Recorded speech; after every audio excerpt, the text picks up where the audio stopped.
안녕하세요. 김준호의 세가단, 세상에서 가장 안전한 단타. 매주 수요일 날 여러분들의 이 시간에 항상 찾아뵙고 있는데요. 항상 말씀드립니다. 시장의 트렌드를 우리가 선점하는 게 가장 중요하다라고 제가 말씀을 드렸었고요. 그렇기 때문에 우리는 하락은 굉장히 제한적일 수밖에 없고 상승이 나왔을 때는 폭발적인 상승이 나올 수밖에 없다. 제가 최근에 세가단 시간에서 말씀드렸던 그 섹터들이 시장에서 가장 강한 중심 섹터가 되고 있다는 걸 봤을 때는요. 트렌드 선점 전략이 얼마나 중요한지, 그리고 항상 급등하는 종목들을 추격 매수했을 때는 얼마나 위험한지에 대해서 이제 여러분들이 조금 느끼실 수 있을 거라 판단되고 있습니다. 그럼 제가 지난주에 어떤 섹터들을 여러분들에게 소개해드렸고, 또 그리고 앞으로 우리가 다음 주에 봐야 될, 또 이번 주나 다음 주에 강력하게 올라갈 수 있는 섹터들 소개해드리도록 하겠습니다.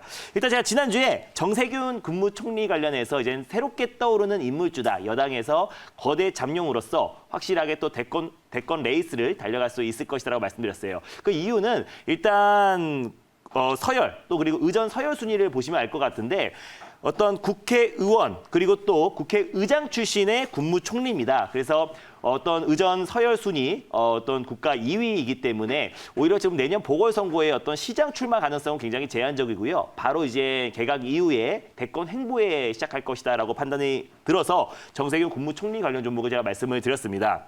그리고 지난주에 또 윤석열 검찰총장이 대권 후보 지지율 조사에서 1위가 되면서 그에 따라서 새로운 여권 인물도 우리가 이제 봐야 된다라는 관점에서 말씀을 드렸던 부분도 있었고요. 이 부분은 시간 관계상 스킵하도록 하겠습니다.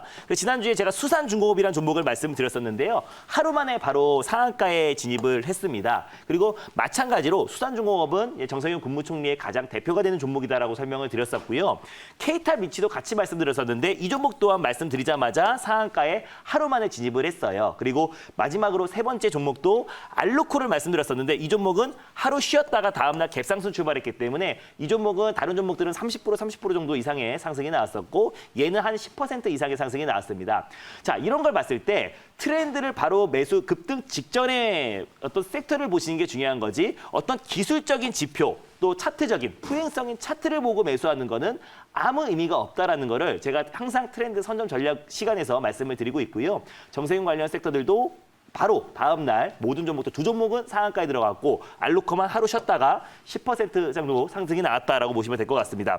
자, 바로 이제 다음 주에 우리가 또 이번 주나 다음 주에 또 강하게 올라갈 수 있는 섹터를 소개해 드릴게요. 지난번에 사실 가덕도 신공항 관련 섹터를 한번 소개를 해 드렸어요. 그리고 영화금속, 동방성기, 새우글로벌 다 일제히 급등 랠리가 나왔고 영화금속 같은 경우는 뭐 80% 가까이, 동방성기 같은 경우는 50% 가까이, 새우글로벌 같은 경우는 10% 가까이 상승이 나왔었는데 지금 이제 새롭게 우리가 이제 섹터와 또 순환매가 돌고 있다라고 방금 전에 말씀을 드렸잖아요. 그래서 우리가 새롭게 올라갈 수 있는 관심 있게 우리가 봐야 될 종목들 그리고 단순히 가덕도 신공항 외에도 플러스 알파로 새롭게 올라갈 수 있는 또 모멘텀도 추가적인 모멘텀이 있는 종목들을 소개해드리도록 할게요. 그리고 이제 민주당에서도 이제 가덕도 신공항 이제 쐐기를 박았다. 이르면 다음 주 정도에 특별법을 발의하겠다라고 했는데 야당 국민의힘에서도 이제 지지를 했다고 말씀드렸잖아요. 그래서 내년 보궐선거를 앞두고 최대 쟁점이 될 수 있고 PK 민심을 달랠 수 있는 유일한 카드는 가덕도 신공항이다라고 말씀을 드렸습니다. 자, 그래서 종목들을 한번 살펴볼게요. 일단 첫 번째, 지난주에 제가 이제 지지난주였죠. 가덕도 신공항 관련해서 영화금속을 말씀드렸었는데 이 종목은 이 타이밍에 말씀을 드렸습니다. 그리고 나서 70에서 80% 이상의 상승이 나왔었고요. 동방성기도 마찬가지로 말씀드리고 나서 50% 이상의 상승이 나왔습니다. 자, 그러면 새롭게 봐야 될 가덕도 신공항 섹터는요. 아직 출발하지 않은 종목이다라고 보시면 될 것 같고요. 첫 번째 종목은 부산산업이라는 종목입니다. 대표적으로 이제 철도 관련 종목으로 여러분들이 많이 알고 계실 건데요.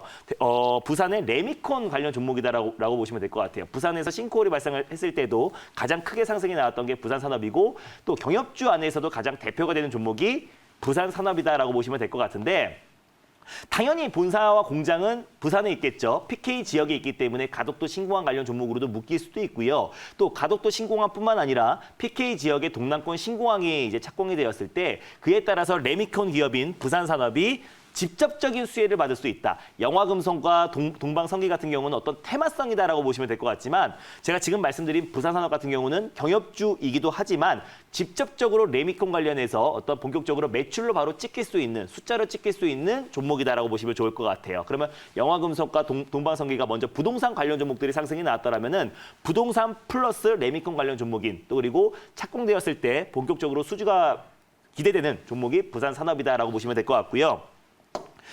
자, 두 번째 종목은 이제 산표 시멘트입니다. 제가 아까 방금 전에 빨간맛 편입 종목으로 여러분들에게 말씀드렸던 종목이기도 한데 이것 또한 마찬가지로 부산광역시 서구 안남동의 공장에 위치해 있습니다. 그리고 이 종목 또한 마찬가지로 부동산 그리고 신공항 건설 수혜주, 직접적인 수혜주가 될 수 있고 시멘트 관련해서 가장 대표가 될 수 있는 종목이기 때문에 레미콘과 시멘트 관련해서 산표 시멘트와 부산산업 여러분들이 관심 있게 보시면 좋을 것 같고요.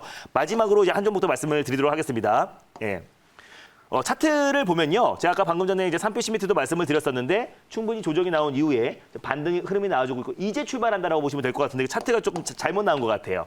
자, 그리고 마지막으로 히림을 제가 말씀을 드릴게요. 이 기업은 가덕도 신공항 관련해서 이제 설계를 담당할 수 있는 기업이 히림이다라고 보시면 될 것 같아요. 이 히림은 전 세계 신공항 설계 세계 2위 업체입니다. 실질적으로 베트남 통탄 국제공항 그리고 필리핀 프린사세 국제공항, 중국의 청도 국제공항 등 많은 세계 굴지의 글로벌 항공사들의 그리고 국제 항공의 설계를 담당한 기업이 히림이다라고 보시면 좋을 것 같고요. 국내에 이제 인천공항, 인천국제공항뿐만 아니라 제주국제공항, 김포국제공항도 히림에서 설계를 했다라고 보시면 될 것 같아요. 그래서 가덕도 신공항이 이제 본격적으로 착공되거나 그게 아니라고 하더라도 동남권 신공항이 이제 착공이 되었을 때 직접적인 수혜를 받을 수 있는 시멘트 관련 종목은 산표, 레미콘은 부산산업, 그리고 설계는 히림이다라고 보시면 좋을 것 같아요. 그럼 우리가 계속해서 영화금속과 동방성기에 목을 맬 게 아니라 오히려 그거는 우리가 바닥 구간에서 매수해서 큰 수익을 챙겼기 때문에 그거는 이젠 놓아주고 새롭게 출발할 수 있는 종목들을 우리가 관심을 보인다면요. 당연히 이제 가덕도 신공항 관련해서 모멘텀으로 크게 상승이 나왔던 부분들은 제한적이었기 때문에 하락은 당연히 제한적일 수밖에 없고요. 상승이 나왔을 때 폭발적인 상승이 나올 수 있다라고 판단됩니다. 또 계속해서 가덕도 신공항 부분은 내년 4월 보궐선거까지 그 모멘텀이 계속 이어질 수 있기 때문에요. 분명히 뭐 주가들의 변동성은 확대될 수 있겠지만 아직까지 출발하지 않은 그 섹터 안에서 분명히 순환매가 돌 수 있을 거라 보고 있습니다. 그래서 설계 관련해서는 여러분들이 히림을 보시면 좋을 것 같고요. 오늘 또 이제 관련 종목들 아까 제가 보여줬던 산표 시멘트와 차트가 굉장히 비슷한 것 같아요. 산표 시멘트는 오늘 6% 상승이 나왔고요. 히림 같은 경우는 오늘 드디어 3% 상승이 나왔었는데 장기간에 이제 박스권 흐름이 이어지다가요. 오늘 좀 의미 있는 상승이 나와줬다라고 보시면 좋을 것 같아요. 그래서 제가 말씀드렸던 그 세 종목 다시 한번 가덕도 신공항 관련해서 그게 아니라고 하더라도 부산산업 같은 경우는 철도주 대표적인 경협주이기도 하고요. 산표 시멘트 같은 경우는 정세균 국무총리의 어떤 정책 수혜주 그리고 고속도로 지하화학 정책 수혜주로도 묶일 수 있다라고 말씀드렸었고 히림은 어차피 우리가 모두가 알고 계시는 세계 2위의 또 신공항 건설 관련해서 설계 관련해서 세계 2위의 업체이기 때문에 당연히 동남권 신공항 그 어디가 됐던 간에 설계를 맡을 또 그리고 수주를 받을 기업이다라고 보시면 좋을 것 같습니다.